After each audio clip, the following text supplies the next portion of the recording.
Bonjour à tous, j'espère que vous allez bien et que vous passez un très bon moment avec votre famille. Alors dans cette vidéo, je vais vous parler, je vais vous critiquer tous les films d'Harry Potter. Je vais commencer par le premier, Harry Potter 1 à l'école des sorciers. Après le deuxième, Harry Potter 2, la chambre des secrets. Après le 3, Harry Potter et le prisonnier d'Azkaban. Après le 4, Harry Potter et la coupe de feu. Après Harry Potter 5 et l'ordre du Phénix. Après Harry Potter 6, le prince de sang mêlé. Et après, je vais vous parler de Harry Potter 7, les reliques de la mort, partie 1 et partie 2. Donc c'est parti pour Harry Potter 1 à l'école des sorciers.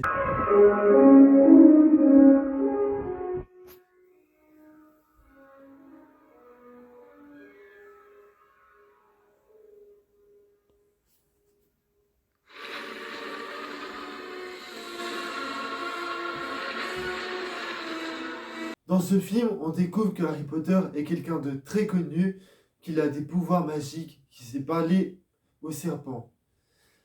Et il a quand même la pire famille de toute l'histoire du cinéma, les Dursley. Ils sont tellement méchants avec lui qu'ils vont finir par déménager pour plus qu'il reçoive de courrier. Ah d'ailleurs, il y a une scène qui m'a toujours fait rire dans ce film, c'est bien cette scène-là avec les Dursley.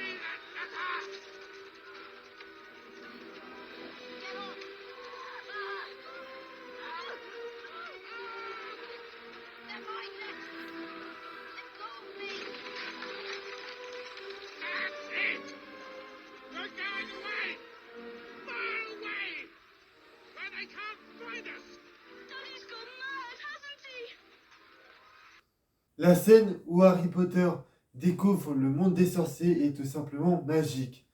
C'est un vrai fantasme de voir un monde caché, fantastique, en plein milieu de Londres.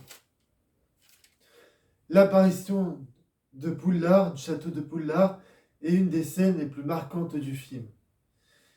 Voir des enfants émerveillés par le règlement du château, et ce qui est fort, c'est que ce film arrive à donner une personnalité à chaque personnage, que ce soit Ron, Hermione ou Harry Potter.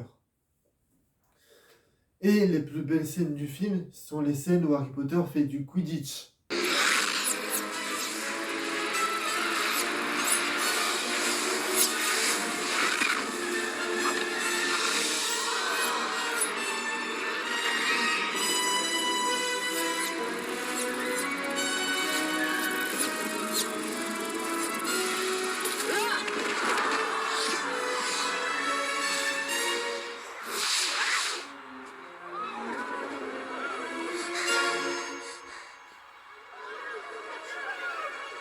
Il a pas l'air d'aller bien.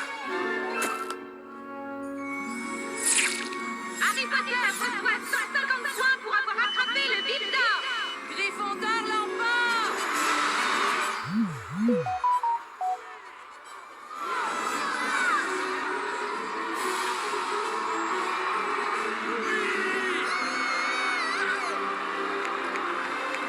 Et je me souviens que ce personnage-là, il me faisait peur quand j'étais petit. Force. J'ai assez de force pour ça.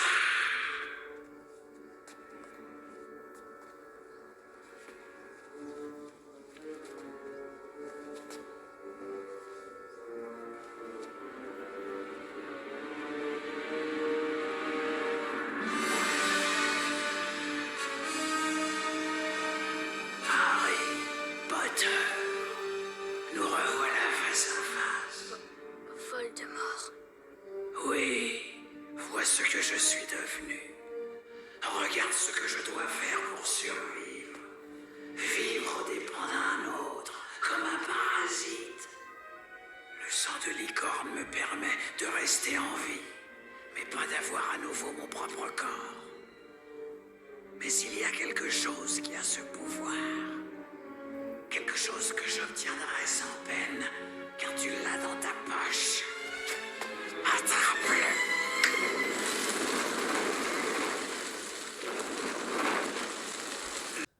Harry Potter 2 et la Chambre des Secrets est un film où on ne s'ennuie jamais. Et en fait, plus le film avance dans ce film, plus tu as envie de savoir ce qui va se passer.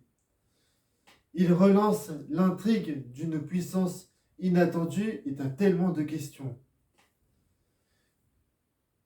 Et le flashback, on voit Voldemort quand il était petit, est complètement ouf. Il y a un vrai travail sur les nouveaux personnages. Et le personnage de Dobby est un personnage au début qui était vraiment insupportable. Mais à la fin du film, tu comprends que tout ce qu'il a fait, c'était pour protéger Harry Potter. Mon serviteur!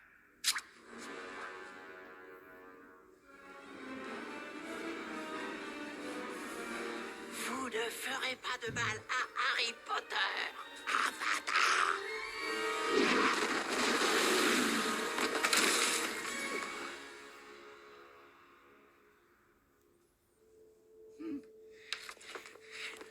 Tes parents, ces deux imbéciles, se mêlaient aussi de tout. Je te préviens, Potter. Un jour prochain, tu connaîtras le même sort funeste.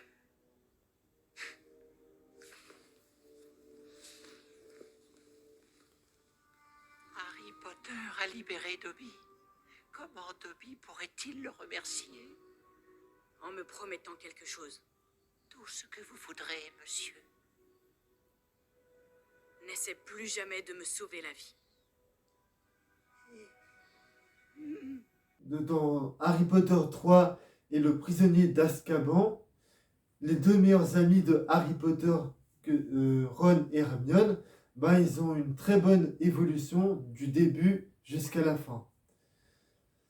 La musique est vraiment très efficace et mémorable.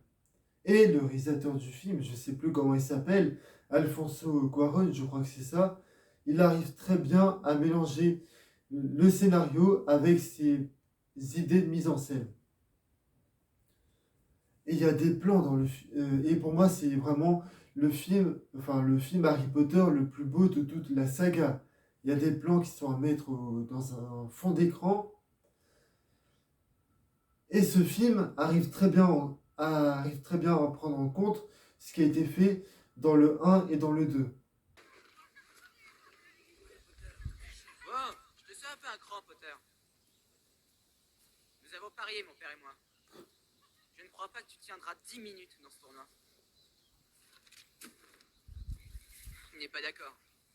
Lui croit que tu ne tiendras pas 5. Je me fiche éperdument de ce que pense ton père, Malfoy. Hé!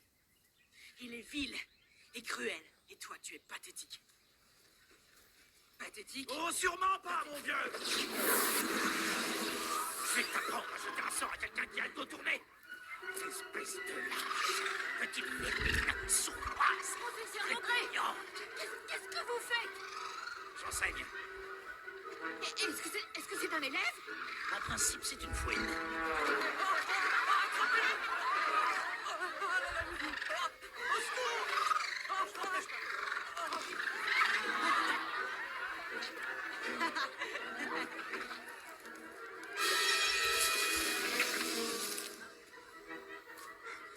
Mon père en entendra parler. C'est une menace! Professeur André! C'est une menace! Professeur! Alors, ce film, Harry Potter 4 et la Coupe de Feu, est un peu plus sombre que les trois premiers.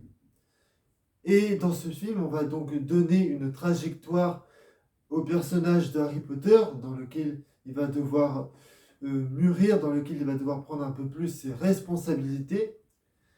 Et le problème dans ce film, c'est qu'en fait, il y a des scènes qui sont vraiment super cool et qui ne durent pas assez longtemps, comme ce genre de scène là, par exemple.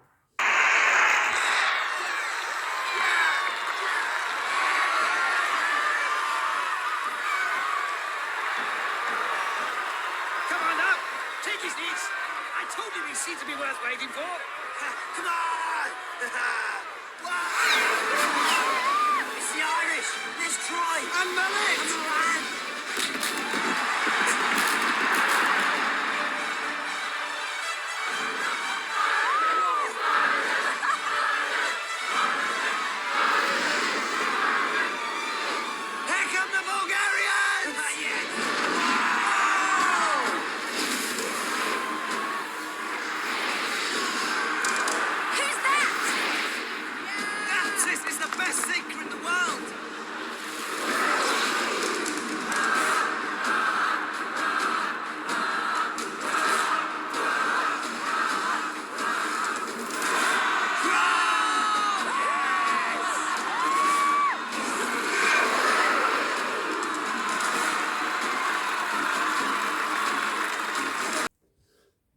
dans ce film, Harry Potter va apprendre deux choses qui lui serviront toute sa vie.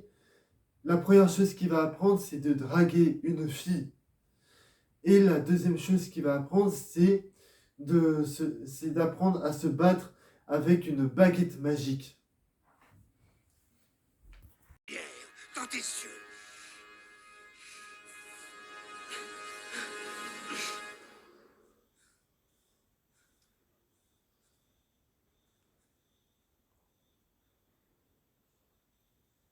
Comme vous voulez. Expelliarmus!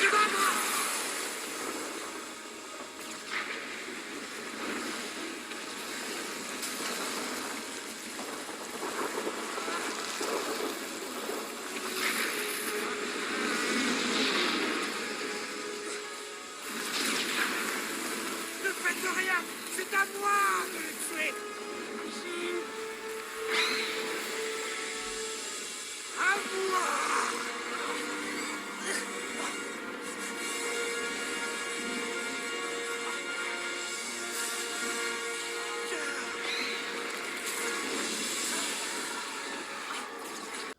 Alors, dans Harry Potter 5 et l'Ordre du Phénix, le film arrive à nous faire transcrire une histoire complète. L'intrigue est respectée et captivante, avec ses enjeux politiques forts. Harry et Dumbledore vont devoir faire face au retour de Voldemort. Et je me souviens que quand on a vu cette scène, tout le monde a rigolé.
Alors, dans Harry Potter 5, dans ce film, on va être proche de certains personnages qui ont le droit à des dialogues soignés et marquants.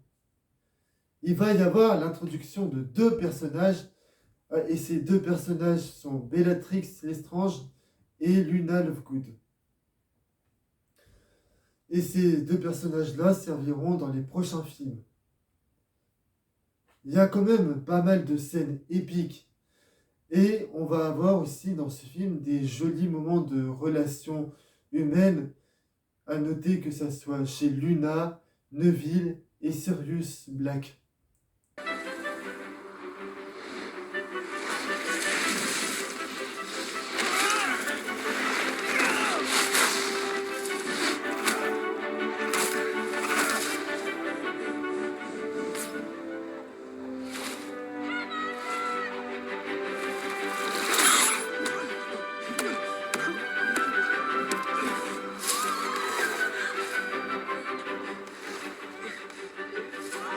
Come on, Ron.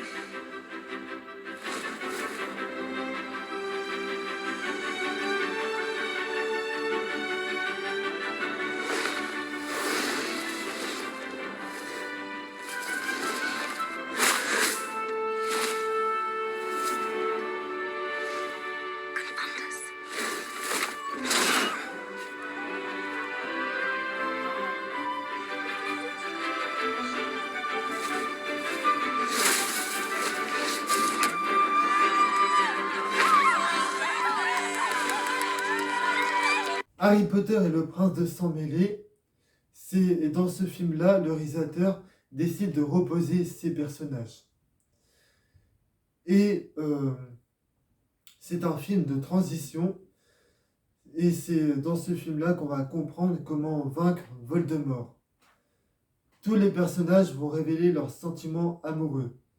La relation entre Ron et Hermione n'est pas du tout crédible, et celle de Harry et de Ginny sort un peu de nulle part, car elle n'a pas été amorcée dans les autres films d'avant.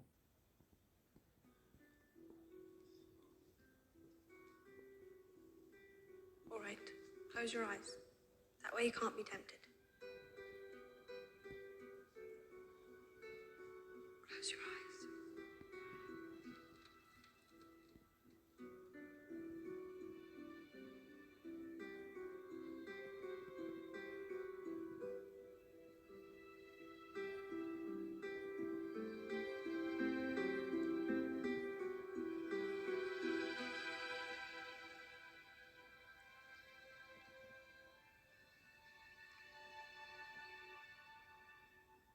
I can stay hidden up here too if you like.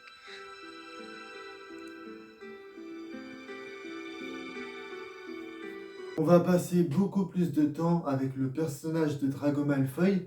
C'est un personnage pour lequel on va avoir beaucoup d'empathie dans ce film-là.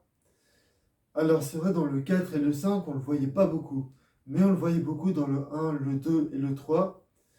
Et c'est vrai que dans le 1, le 2 et le 3, c'était un peu le rival de Harry et de sa bande.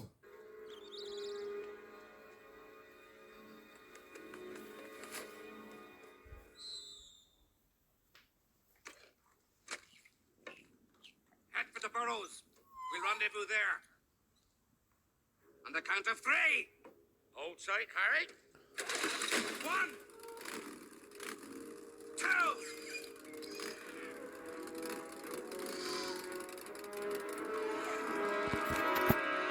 Three.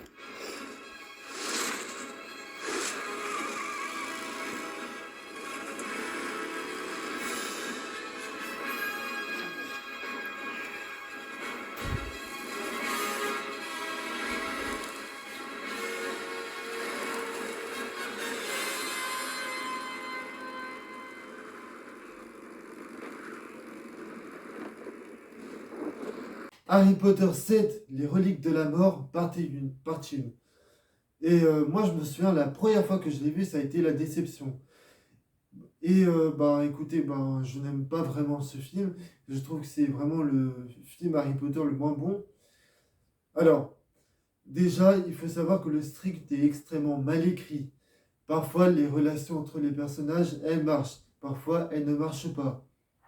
Il y a des dialogues qui sont très clichés et un peu neuneux.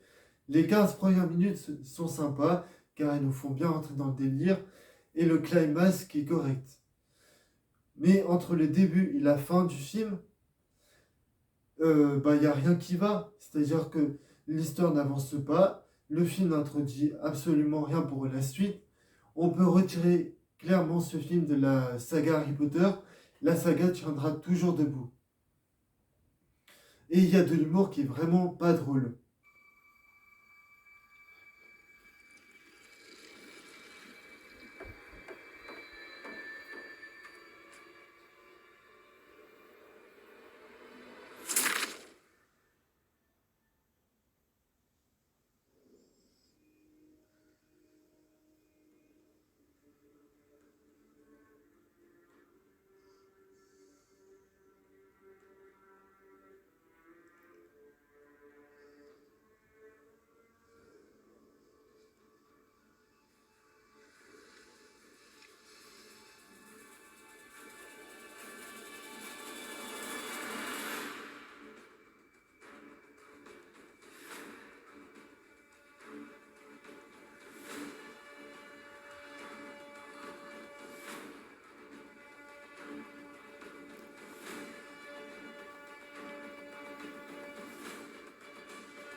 Harry Potter 7, partie 2.